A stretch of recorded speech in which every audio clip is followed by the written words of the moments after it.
Good morning, good afternoon, and good evening, wherever you are in the world and whatever time it is. Thanks for tuning in. Today's talk is Game Devs vs. Blockchain, the ultimate showdown.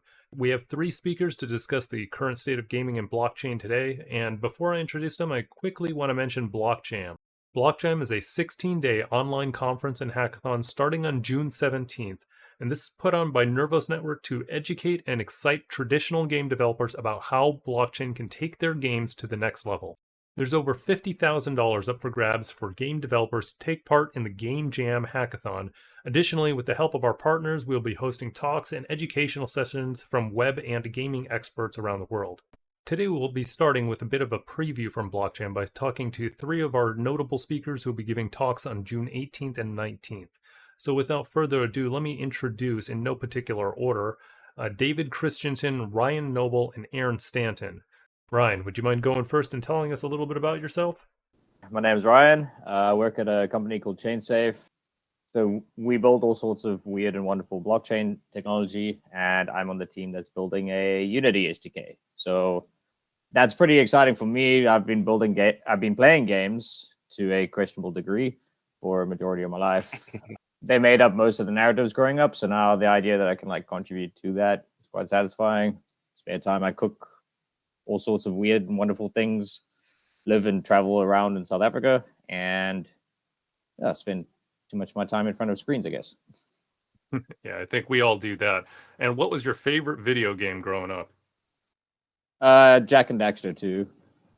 Similar mechanics to a lot of the Naughty Dog games, but it had a hoverboard, guns, and crazy dark overtones, and you didn't get that from any mainstream games that were permissible for my age to play, so that was quite fun.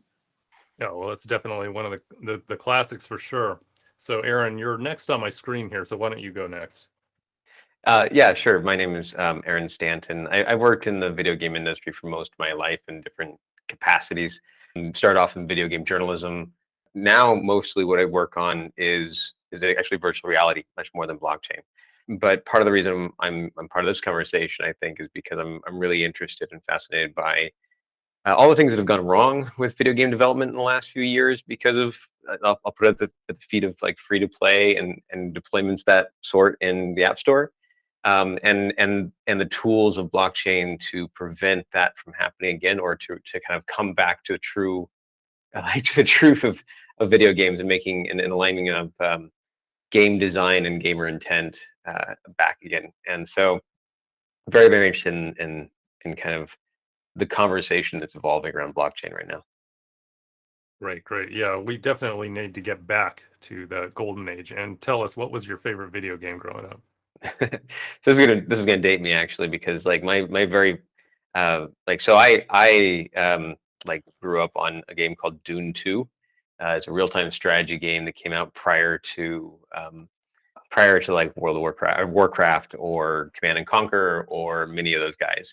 Early Diablo player. Never played EverQuest, but one of my very first games I got into was Ultima Online. I read about it extensively before I bought a copy of it. I didn't have a computer that could run it. I didn't have an internet connection that could run it. It sat on my shelf, and I read the manual over and over again. I never have to this day played it, but I envisioned how awesome it would be to play it. So yeah, I've a lot of nowadays I'm largely into a lot of independent stuff, a lot of co-op couch gaming actually with friends. Yeah, that's fun stuff. And I definitely remember the Ultima series back. I don't even know what the first one I played was. It was like Ultima 2 or 3 or something. I had the worst computer growing up, but I loved that game. Up until the point it frustrated me so much I had to bust out a hex editor and just give myself unlimited stats on everything. So that was actually that's how I actually learned how to program for the first time. Was I was trying to build a program that could watch the memory registers of the game and try. So if you had a gold, and you could turn up the amount of gold and have it look at have basically take a snapshot of all the registries, and then spend some gold and see whichever value started high and went down, and earn some gold, and then see which one went down and then went up, and then you could do that over and over again to identify which registers were being used by the game to store information. Then you could just freeze them or overwrite them or continuously rewrite them or whatever you want to do with them. Oh, that's fantastic. Yeah, actually, yeah, I think that I have some vague recollections of doing that when I was like 12 or something. About I was modifying a game I was playing to give myself much larger weapons or something. That's when I think that was the first time I ever looked at code before.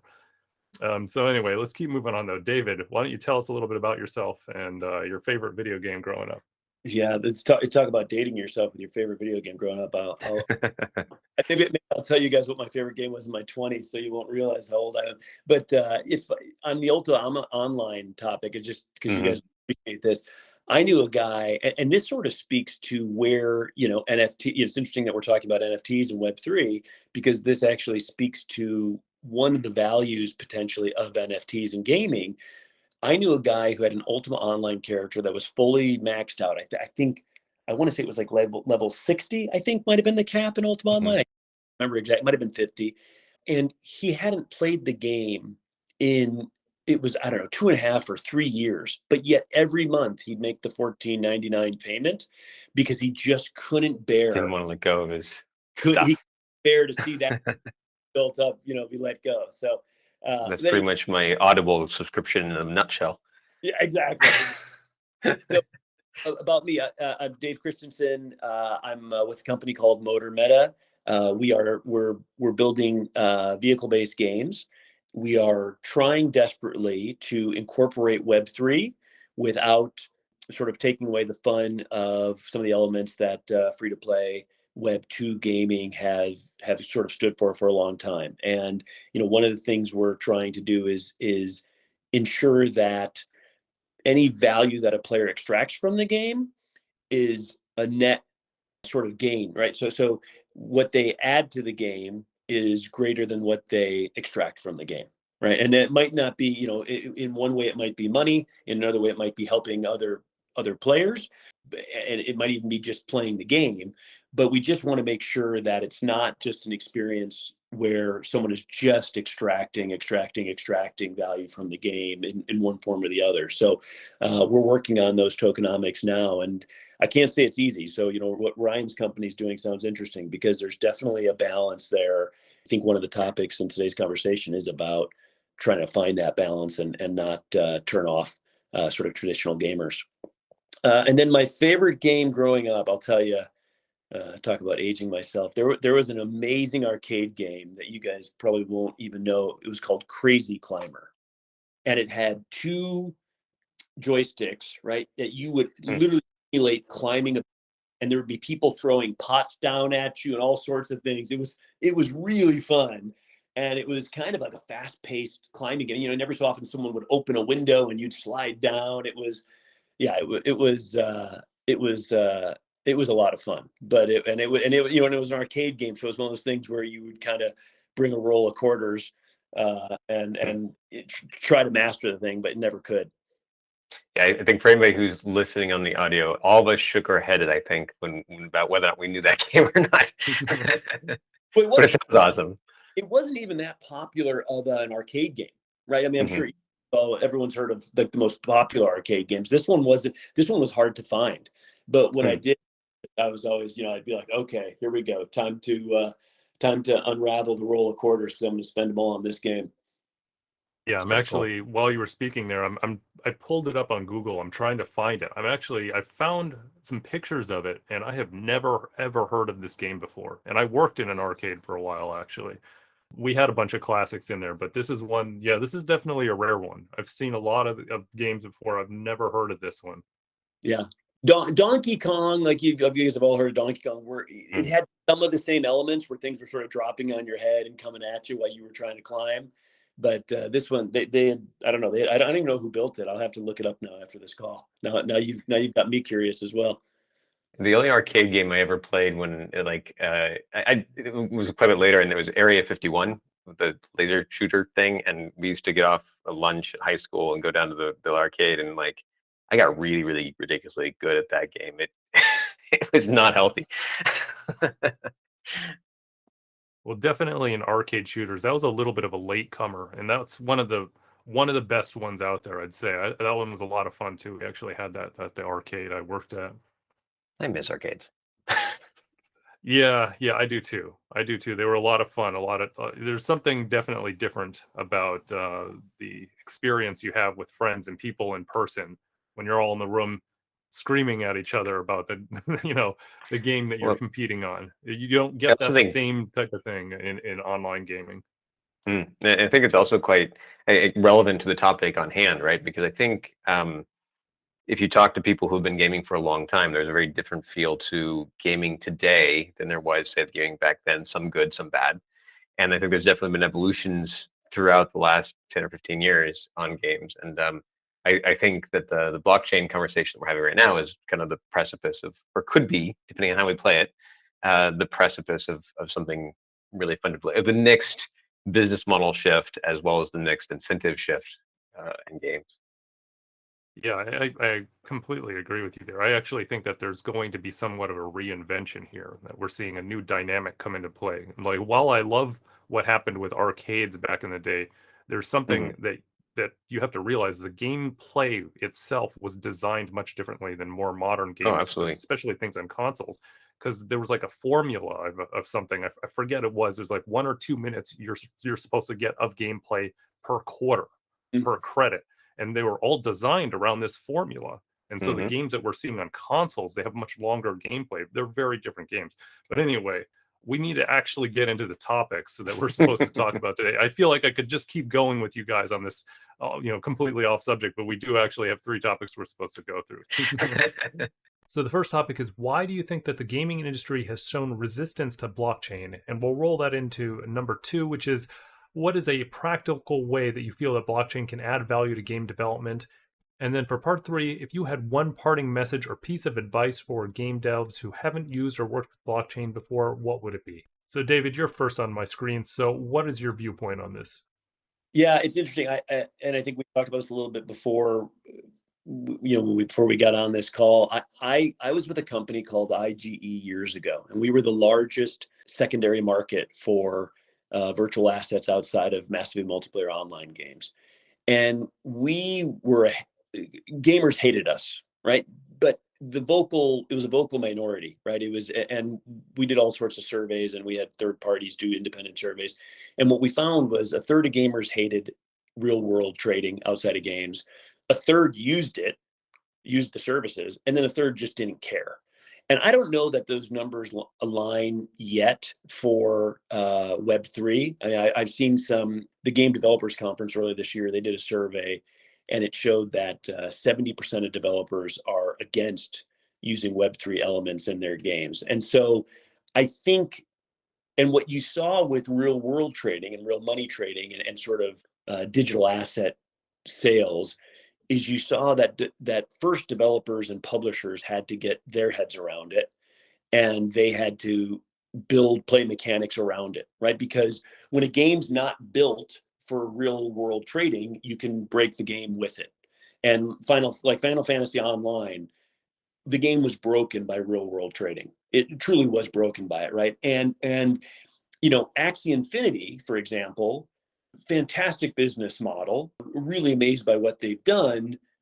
I don't know if you'd call it a game, right? And so even this monicum of P2E, play to earn, is it really playing, or is it just grinding or button mashing, right? And so I think part of the reason that traditional gamers they're giving a lot of resistance to it. I think there is some talk about the environment, but I think that's just an easy talking point, right? Because a lot of these games are on blockchains that proof of stake, so there is no environmental impact, or very almost no environmental impact. But I think really the bigger part is that we just haven't seen games yet that incorporate Web3 that enhance the gameplay, right? We've seen quote games, these play to earn games that enhance users' pocketbooks. We haven't seen ones where it's like, holy cow, this element, having Web3, having an NFT, having digital asset ownership, that has improved my gameplay experience. And so I think part of the pushback is because developers and publishers are still getting their heads around, how do we use this to enhance gameplay experience? And once they do, then I think we'll see gamers start to go, okay, I enjoy this, because and that's the thing, right? Gamers, like moviegoers, they're not playing games to earn money, right? Like it might be a benefit on the side, but I think gamers, moviegoers, what they have in common, even people who read books, you're doing that to get away from. It's an escapist. It's something you do to have fun. And once you incorporate something within that fun that sort of makes you feel like you have to earn money, you've taken the fun out of it, and you've made it like a part-time job or a second job. So I think as developers and publishers get better at bringing Web3 in for purposes that enhance gameplay instead of only extract value, then we'll start to see gamers adapt it and start to enjoy these games more. Yeah, there's definitely something there to be said about adopting a new strategy for games, for sure. I mean, that's something that I really hope we start to see more efforts on, just in as a global industry about that. I know that certain aspects that you mentioned have definitely been tried in the past. Like I remember the first time that we started seeing contests in the arcade space, which some of them had been very successful. Actually, I forget the name of it. The Golden Tee, maybe, it was massively successful with that. And then they tried it with Need for Speed, which actually was at the arcade that I worked at for a short period. I think it was out before I actually worked there, but that was different. I remember, just it was a very different feel to it. It made it less fun for me personally because it was so hyper competitive that I was playing this thing for hours on hours on end, just like sweating, like I'm really trying here. I was no longer relaxing. Well, Jordan, I think you hit on something that's really important, right? There are, I don't know what the numbers are of people who play card games, right? But there's a subset of those people who play poker for money, right? And I think the same is going to be true in gaming. If you can keep the game fun for people who aren't interested in earning, and yet have a subset of the game where people can earn, I think that's the holy grail, right? Because then you've got, because there's 3.1 billion global gamers or some ridiculous number like that. And then you've got something like 100,000 people who own NFTs. So you've got a really big group and a really tiny subset. So it's like, make it fun for the big group, but also let there be something for that subset that isn't completely extractive. Make it such gameplay, like I said earlier, is net additive to the overall experience. If I can add on to that too, because I think it's so I also think that one of the issues that we're facing on the question of like blockchain resistance in gaming is for one, our language. We tend to be approaching game design with a financially driven language. Even when we talk about things like extracting versus contributing value, those are economics terms, right?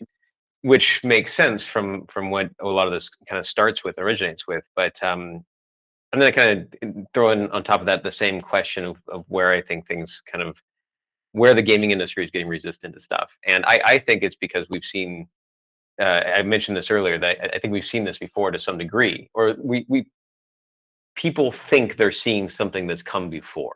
And that is that at one point in time, a designer had motivation to build a game that had that sole focus was to make it enjoyable for lots of players. And then if they did that successfully, lots of people would pay full price for the game. They would sell lots of copies, and that was great. And then somewhere along the line, free to play in mobile space was introduced. And I worked for Apple for a while, and it's really hard to exaggerate how dominant the revenue streams were from free to play games. In-app purchases quickly dominated the revenue streams from games. Like if you wanted to make money off of mobile games, you didn't build something and put it out for sale. You built something and gave away for free. And the problem with that model is that, well, this is a simplification. It's suddenly what it means is that the designer is trying to build something that is 60% of what they really think the customer wants. And then they take the last 40% and put it just out of reach of easy access through gameplay and make it accessible through pay, at least in the worst forms. Right? Certainly not everybody did this, right? And as a consequence, at least me personally, if I want to get together with my friends to play games, I have a really, really hard time finding a good mobile game to do that with. It's there, even though there's literally probably millions of these things. But the games that I buy to play with friends are almost exclusively off of Steam, off of PCs, like where the Sea of Thieves kind of stuff, like where you pay a decent chunk of change for it and you get predominantly the entire game. And the PC market has generally done a good job of resisting this business model, right? You don't see, I think, the pay to play, or sorry, the pay to win kind of mechanics coming into the kind of the PC market as much, or the hardcore markets. And when it does, like say through a loot box by EA, it's controversial and it's competitive and people argue about it. And at the same time, despite all the kind of controversy, EA posts record earnings off this thing and subtly promises about how they expect to make more money the next year because they're going to do it again.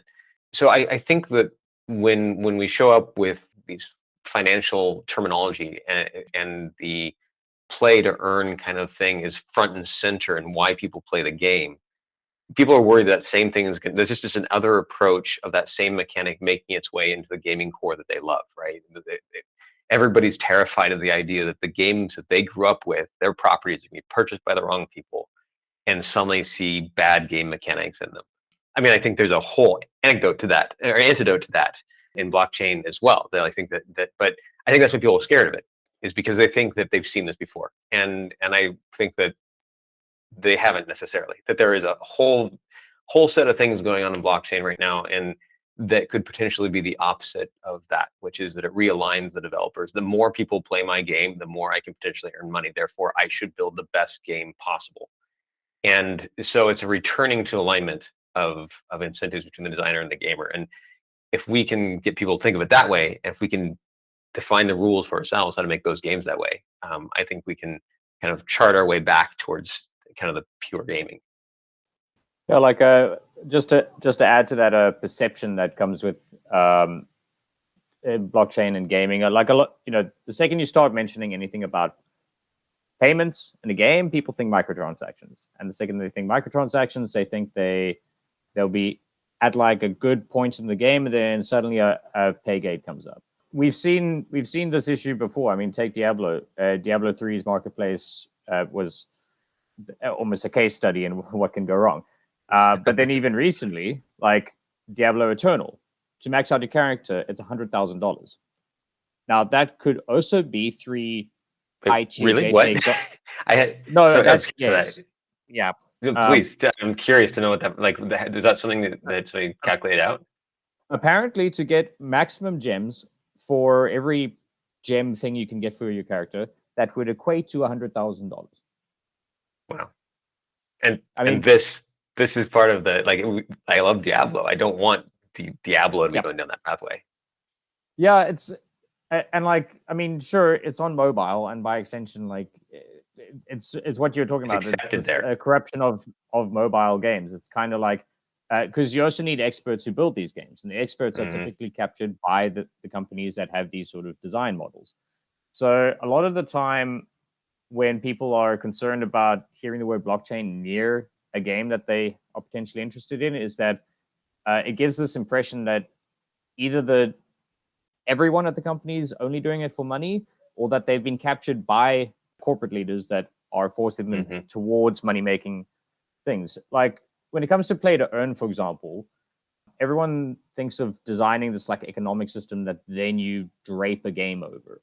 But if we look at things like EVE Online, there's multi-billion dollars in guilds, and that's all just user-based, dynamically created trade routes and things. Like that's literally money, and if you blow up a ship, that's literally billions, and that's technically play to earn, but it's not necessarily just for yourself. It's play to build in a way. Like we've had guilds and such in many games, and they're self-organizing. They typically have like organizational structures, communication channels, and all of these self-organizing things that are unique. It's unique to like the internet culture that we have. You see it in Reddit, you see it in all sorts of digital communities. And I think if we're going to try think of how can we create a monetary system within a game, we should probably look to games that incorporate finances, but also have extremely well-developed like guild culture in a way. Because we have a similar thing in blockchain now where there's been a lot of DAOs being created. Now, there's a lot of mixed emotions and implementations of DAOs, which for everyone who might not know what I'm talking about, it's a decentralized autonomous organization. Long story short, you get a bunch of tokens, you can vote on how the funds are used. So a completely reductive example is early access games. If you actually purchase into an early access, you could actually just have a bill of rights that could either be based on how many tokens you might have, that could be based on how long you've had those tokens. It could be based on how much gameplay you've had, and maybe you could issue the tokens for that game that just purely only lets you vote on things. It could allow you to vote on how things are funded, on whether or not to redo some certain mesh things or redo a certain set of textures or whatever. You could basically take the entire modding community and then in the most build in a communication tool. It's like blockchain does solve a lot of things, like admit the transparency and like standardization can get around a lot of the third-party black market sort of situations, but then it also introduces more issues where like you can have people building whatever smart contracts or whatever systems they want around your economics, and if there's a single loophole in it, it will be found, and there's nothing you can then do about it. So it comes with its own sort of territory. But to bring it back to like the resistance, all that I just mentioned is jargon. Meaningless, complete, irrelevant jargon to a gamer. Gamers don't want to have to learn finances, become adept at the concepts of trading and ownership, sovereignty, and data management in order to play a game where they're capturing tiny, fluffy things. So the approach, in my mind, is to sign me up for the game. That sounds amazing. It's too close to the bare metal. It needs to be abstracted. Like, I find the fact that we're even telling people we're using blockchain a strange one. Like, why? Like, do we tell people what database we're using when we build a game? Do we tell them that we're using this payment provider for the credit cards? Like, no. We're using the miracle power of MasterCard instead of Visa for some reason. It seems odd, and that's also going to be far more apparent to a gamer, where it's like, why is there blockchain? Because we want to tell you about it for some reason. I was just going to throw in there. I think it's actually even a little bit worse than that. I think most gamers at this point, if you're a developer and you tell them that you are integrating blockchain in some way, the response is, I don't think it's because you want to tell me about it. It's because you want to take something from me. Like, I feel like, unfortunately, it's just seen as another way to leech value out of somebody. And again, these are all just unfortunate terms because we're focusing on the mechanics, just exactly like you said. We're focusing on the mechanics as opposed to what these things can empower.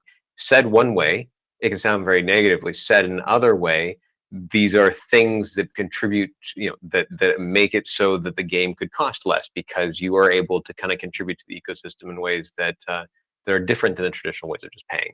They're, like I said, communication tools that you can vote on things so that you have more control or communication access to developers. There's ways that items can carry from one place to the other so you don't have to maintain your EverQuest account for 20 years.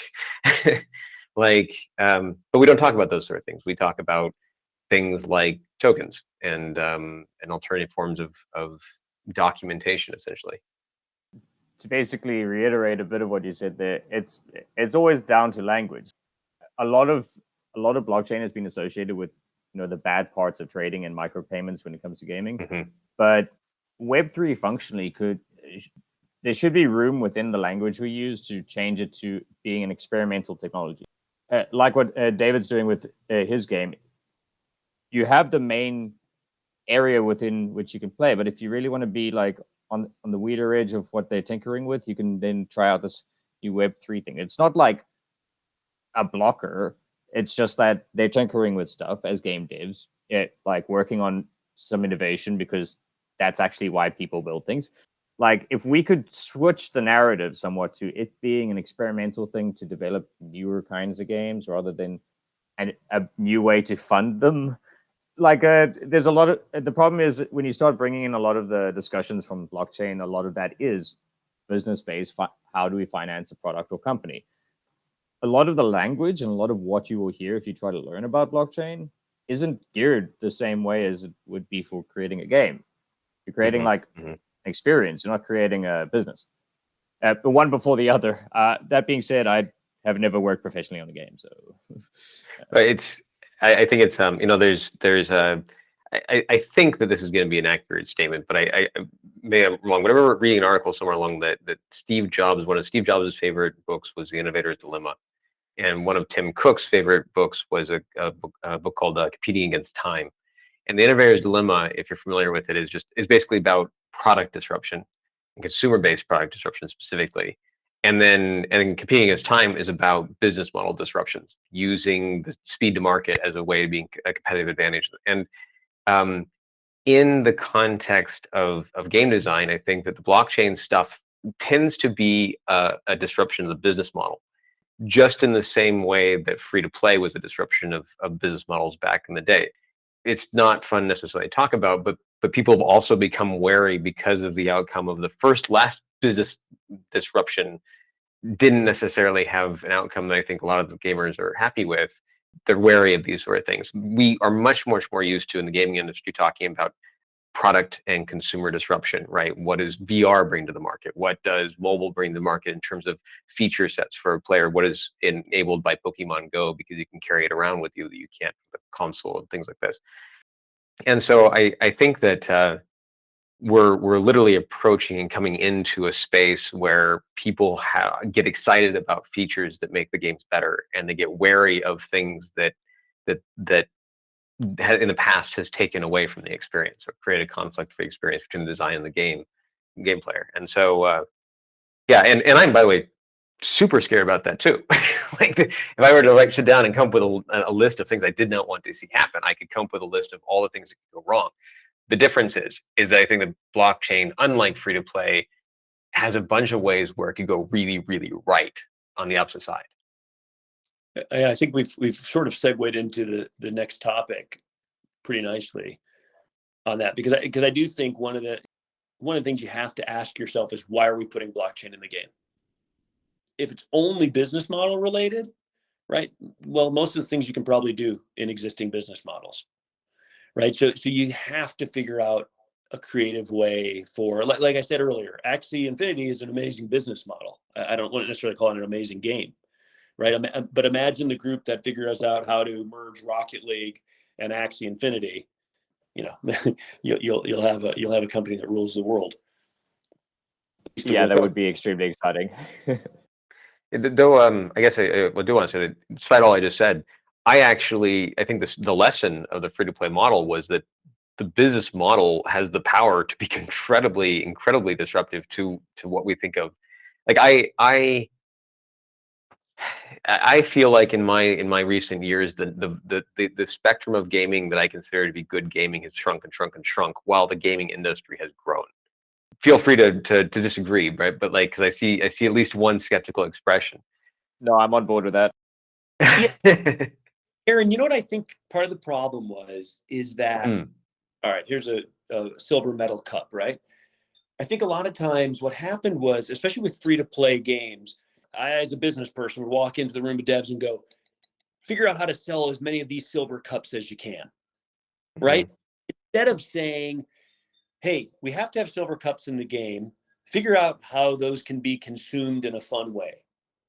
Something, you know, because it was like, I feel like, and I can't remember if it was Ryan or Aaron that mentioned, you know, there was like this 100% of fun, and then 60% of it got walled off because you had to pay for that part of it, right?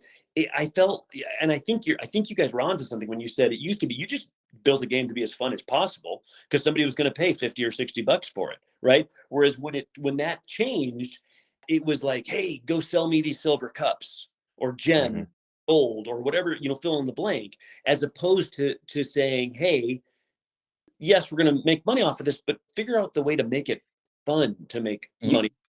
You just said something that I hadn't thought of before, but I think it resonates with me, which is that, like, before crypto tokens came along, before cryptocurrencies, the only places I encountered alternative currencies was in the 4 different kinds of currency that every free-to-play game came with, 2 of which you bought, 1 of which you earned, 1 just did something weird and you didn't really know what until halfway through the game, and the tutorial makes you spend all the ones you buy up front, right? So like, even the very idea that you have multiple forms of of tracking currencies in a game, I'm a little wary of it, because like that's just it's a way of, I see it, or I feel like it's a way of getting to extract value from it without me being necessarily gaining any enjoyment out of it. So I wish we could just push a button to reset and just kind of just rename everything we've been talking about in a way that really highlighted the benefit to the gameplay that these things could bring. And if we could define those and say, this is the good way of doing this, and this is the bad way of doing this, and we're not going to do the bad things. And we're going to get together a group of people who think like us, who have grown up playing games, who want to protect the IPs that they work on, who want to build cool stuff, and we want to do the cool things going into the future by following these guidelines or these thought processes on crypto. I would love it if we could figure out how to do that. It's funny you mentioned first experience with alternative currencies, because for a lot of the time in academics, the only time you could test out how an economic model might affect like a society of sorts, the only sandbox you had for that was games. The only time that this started happening in the real world was when currencies came out. Like, you couldn't test out monetary policies in the real world. The only worlds you had access to this is in games. So, I mean, it's not surprising that games is one of the most obscenely large financial industries on Earth. Like, it's in the trillions now. And the one thing with, in my opinion, how the free-to-play model came is that it kind of was a natural progression of like the research that was happening. I think the main thing that gamers don't like about it, now that it's been a while and people have talked about it and about the issues with it, is it's subversive. You don't know about it. You don't know how they're gripping you. The dopamine training things that people have going on in these free-to-play models, like at a point, is almost is specifically unsettling, and it's on social media levels. And when you start thinking of like a business model that funds a game and the design of the game being akin to psychological warfare, that kind of puts a weird context on, should I even play this from a health perspective? So like, I think the one thing, like with games, we've seen like networking change games. We've seen games built entirely on like novel game mechanics, like a small game called Contrast would like swap between real 3D and like 2D shadows. We had a Singularity that had like reverse time mechanics, and we had Portal with portals, and we had Prince of Persia with the well said, the time thing. That's exactly what Portal had. Best, most descriptive name that has ever happened to a game. Those like games built around very specific central game mechanics, those sort of inspired like meme grade fads of games coming out of it. Like, so what I'm personally am dreaming of and hoping that blockchain actually does is provide a new context of player identity in games. Because there's the whole, if a blockchain game has access to your profile, they have access to all of your assets. Well, from a readability standpoint. So now, imagine your Steam profile happened to be on like a transparent blockchain. You could then build a very immersive third person sort of world like Persona or something. And now, if you go play Fortnite for like 6 hours with your mates, come back in the game, you could actually have the characters in that game give your in-game character shit about spending all day playing video games and ignoring them. Like, you could, instead of like the Ratchet and Clank thing where you're just getting little bonuses as like loyalty bonuses, this is literal behavioral changes in NPCs in your video game. Like Psycho Mantis from Metal Gear Solid on PlayStation. It would read through your save file to see if there were other Konami games and be like, oh, you really like this game. And you, as a person with a PlayStation 1, are like, how the hell did it know that? And that was literally meta. That was a game that literally like was so meta it unsettled you. But that's interesting. That's a very novel and game mechanic. And that's a very powerful narrative mechanic too. Beyond all the business models and things, I think the concept of like a standardized permanent user history could do all sorts of weird narratives that we just need like 5 indie devs with Unreal 5 to figure out. So are you familiar with okay, I don't know how to Nair Automata? I can never pronounce the name. Yep. Yeah. Okay. Are you familiar with their in-game mechanic about how like so I'll describe it to you. You're nodding your head. I'll describe it to you for anybody who's not doesn't familiar with it. But like it's played with this idea of sacrifice in a very, very creative way, which you get to the end boss. Now I beat it once, but I didn't beat like the 16 different levels to get to this. So I'm just reporting what I read about. But you'd get to the end boss, and the first time you'd play the end boss, like you had no chance of winning. Like you would dive in there and you would be destroyed, and then you'd start the battle over again, and you just destroy it again. You start the battle over again, be destroyed again.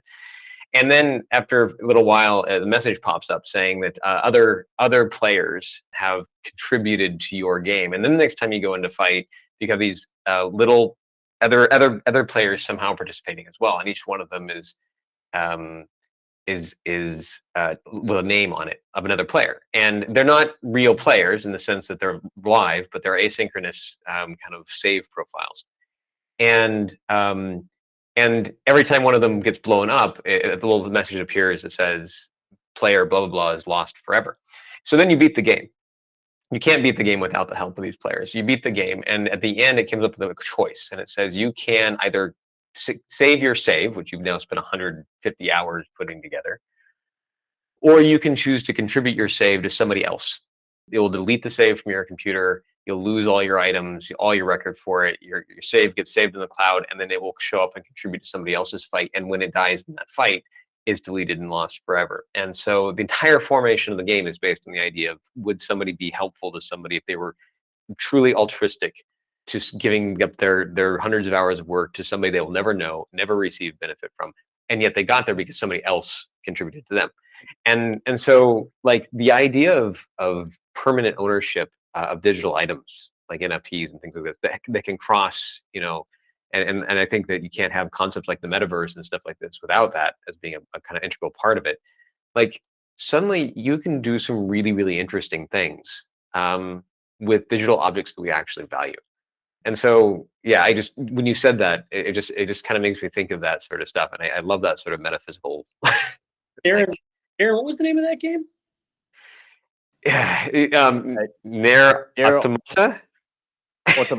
And Nier Automata, it's the Square Enix game, I think, right? Game. Sorry, it's a Square Enix game, I think. It's they touch on a lot of like concepts around like what does it mean to be human? Do androids dream if they sleep? Kind of questions, and like the fact that they took that whole experience and sort of shoved you head first into the pail of psychology metaphors with obscenely decent gameplay.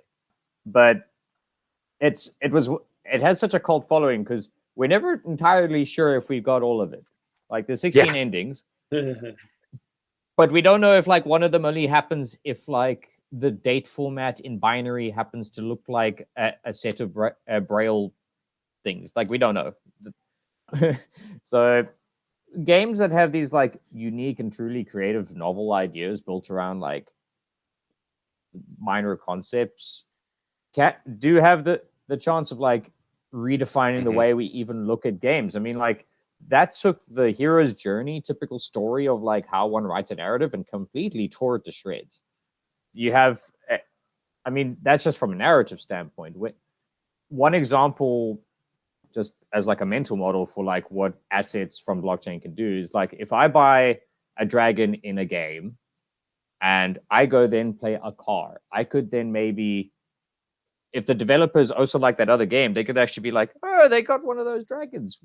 Here's a tricycle in this car racing game that is like a pink dragon. Hilarious. Like you're allowed to do that. If you're playing a Magic game and notice that you spend most of your games playing as like a fire mage, they could be like, all right, born with the weird obsession with fire, plus 15 to fire, and sometimes starts fires without control. You could write that sort of D&D grade like player birth attribute nonsense just from like reading your player history or whatever. I do like the idea of having a common language of communication between game platforms, which is essentially, I think, what you're saying. However, I will say that I think for blockchain and game integration to really kind of hit it off, what we need is a core mechanic or a series of core mechanics that really drive gameplay that are dependent on blockchain in some way. Aaron, you hit something with that Square Enix game, and that's why I was wondering what it was, because something that we're batting around internally is this in some of the traditional play to earn games, right? Games, I use that term loosely, but in these games, it's a very much a solo experience, right? Because all you are trying to do is grind till you get a act, or whatever the NFT or token may be, so that you can then cash it out, right? And you might not even be doing it working for someone else. You might be working for a guild, but it's a very solo experience. And so one of the things that we're looking at is, how do you make it such that, sort of like this Square Enix game you guys were talking about, where you can't ultimately win unless you are helping a teammate, right? Like our game happens to be a team-based vehicular racing game, right? So we have that team-based mechanic, so we can use it, right? And I think that within other games too, there's something to be said there. Not that it's our jobs as developers or publishers to tell people how to be better humans, but about like a pay it forward type of experience where it almost forces you to ensure that you're not doing it solely to pull something out of the game, right? You're actually trying to help other gamers. You're doing it, and by the way, if you benefit, great. Sorry, I was just going to say, I think the term extract is great when it's applied to the game. We extract value from the game. I think from the developer standpoint, from the economic standpoint, you need it to be an equal exchange. But like, I think it's totally fine, and most gamers will be super happy to hear a developer say, no, my job is to create something that you guys can extract lots of value from. And I absolutely understand the term extract as you mean it, which is not necessarily as a negative thing. It's as an economics term of how do you exchange value and how do you ideally more than the sum of its parts kind of thing. So I didn't mean to like come down hard on the term extract. It's also what the Borg do to us, I think. So like Say that, right? Because I spoke with there's a layer 1 blockchain that was built specifically for gaming, and in speaking to them, they very much are trying to get away from the terminology, right? They are trying to make this about game terminology, not about blockchain terminology. They're not using the term NFTs, right? They're saying digital assets, ownable, tradable digital assets, right? Which I can't remember which one of you guys made that point earlier. It's the same thing. It just doesn't have connotation that it's coming. And when you've got executives at Ubisoft saying, "No, gamers don't get it," of course they're going to have a negative reaction to it when you use the same terms that have these negative connotations. So I'm big on the concept of intent. I believe that so much of human like dispute would be solved if we continued to maintain belief in the other person's intent. Like if we're trying to, with politics or whatever it is, if I believe that your intent is to do good things, and what we're really discussing is the mechanisms of getting there that we might disagree on, then it's very difficult to be very, very awful to people, right? And one of the sorry, go ahead. I think that's called cognitive behavioral theory. I'm glad that I just reinvented that. No, that's but like it's something that a friend of mine some years ago said to me, and it just really resonated to me. It's like if you listen for intent, life becomes easier. And one of the people who I work with, Jonathan Schenker, who's my partner in Quiver, the game that I mentioned that I was producer for, he's the best at listening for intent of anybody I've ever worked with, and he has an extremely open, responsive style to the audience whenever they give feedback and stuff like that. And he himself has been celebrated as a great independent developer.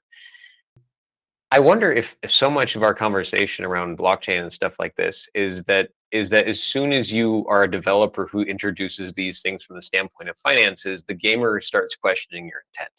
Hmm. If we could figure out a way to be able to say, listen, we're experimenting with dynamics that are new to us. It's a new thing. We're empowering a new way of gaming, and we think that it can do these good things.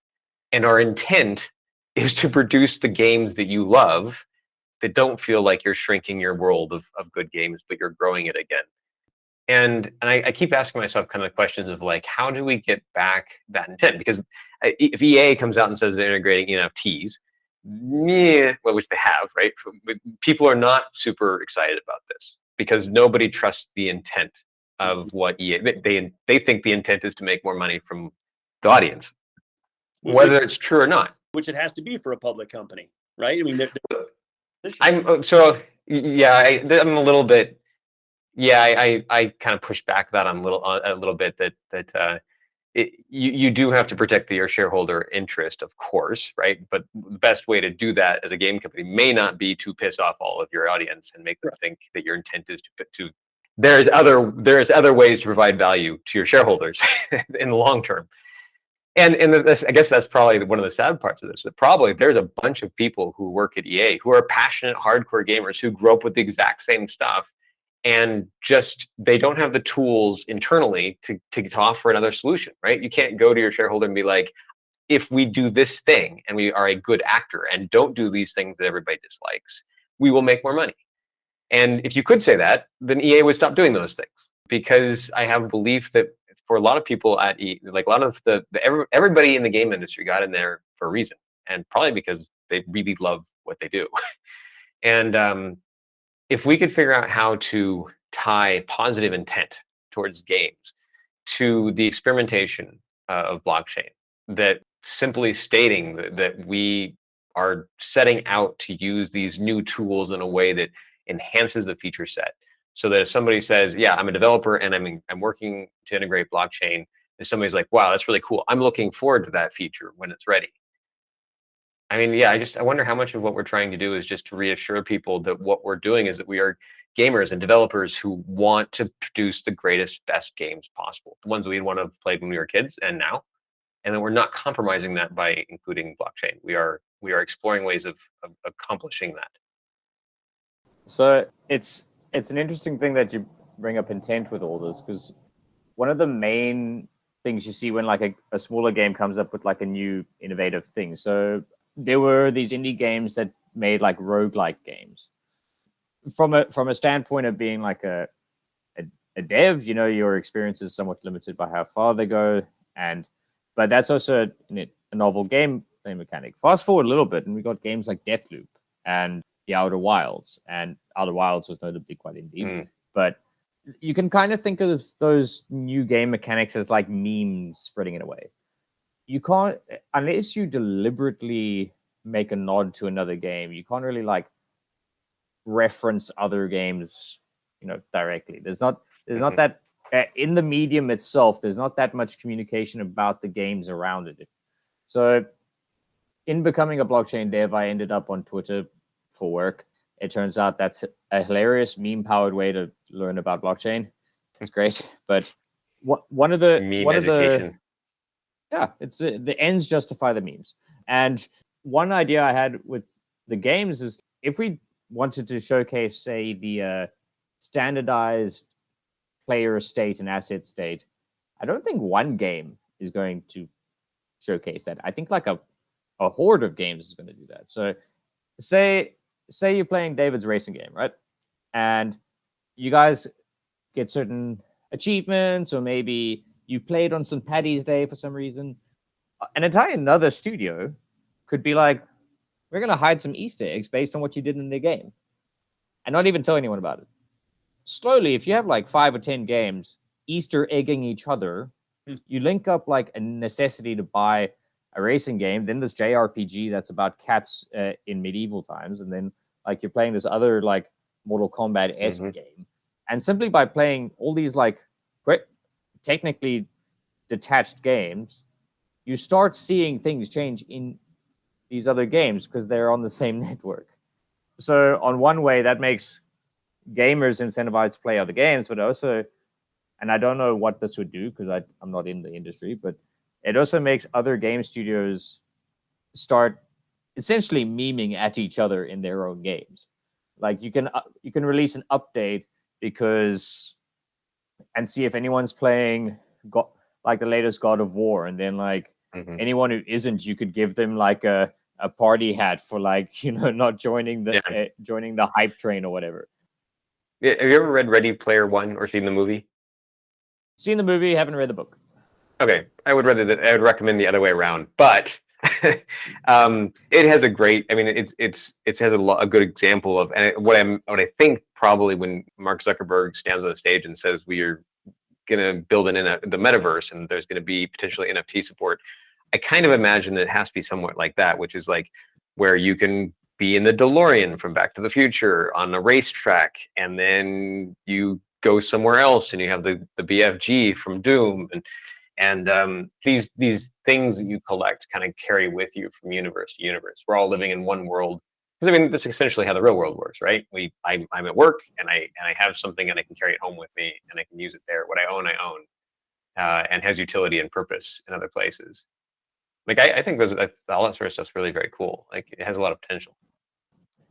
But it's also about like a bit like how the internet came out. We're like, yay, we all have our own front page, and we're gonna like the internet went from being a paper simulator to this.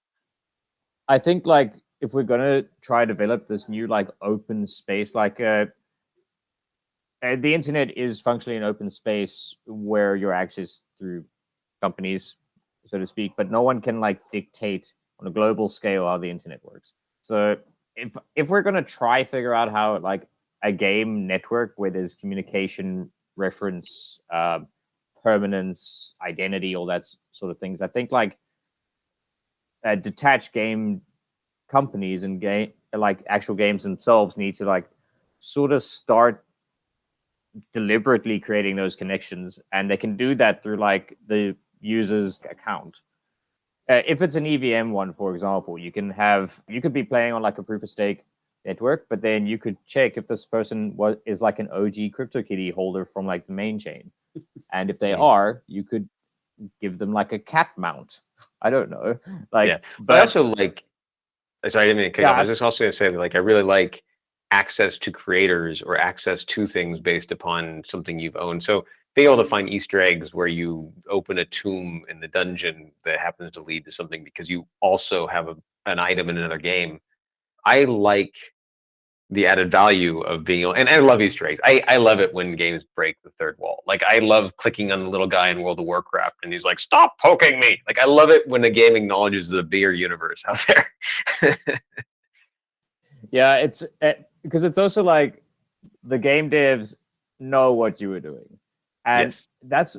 that kind of creativity is, well, the main thing is excitement. Like the main thing that if we're going to figure out anything new about this is to have a bunch of people who are inspired or well helped out to try to figure out how to even start tinkering with this nonsense. Yeah. So I think like the main thing is that we need to figure out how to get people like really excited, and then make sure that you can sort of weaponize that excitement to build weirder, more interesting stuff. Like Unreal, the new Unreal, like in my opinion, makes doing interesting indie games a bit better, because most people's experience of games is like, you know, not everyone is like a hardcore indie gamer. They normally like, you know, AAA. So now when they try make a game, it's not looking like they're AAA games. So, you know, you can't build if you really like playing GTA, good luck building one.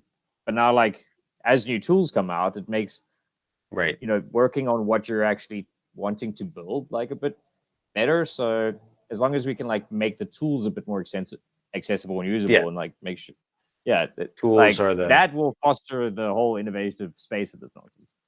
Yeah, tools have the function of making it so fewer and fewer people can build bigger and bigger things. So one of the questions I think that was out there was like, kind of if we were to kind of try to define what kind of piece of advice we might give to developers or whatnot who haven't worked on that blockchain and stuff before. I'm actually going to broaden that question out a little bit to say, like, I think that there are two things that I'm still evolving this thought process, but I think there's two things that I would advocate for.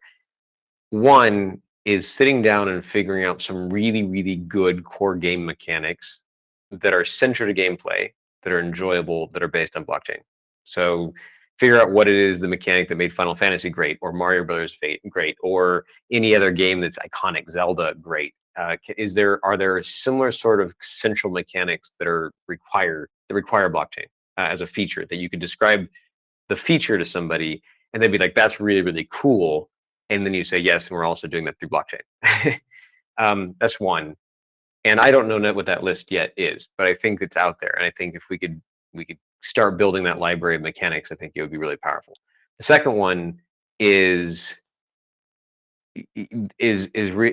sitting down, and this one is more in my wheelhouse, which is sitting down and figuring out how to make sure that a game developer can make more money off of working with blockchain than they do with, say, a free-to-play model, but at the same time aligning their incentives with the gamers, in the sense that, like, my goal is to make as much money as possible by making a game that's really, really good, so as many people as possible play it.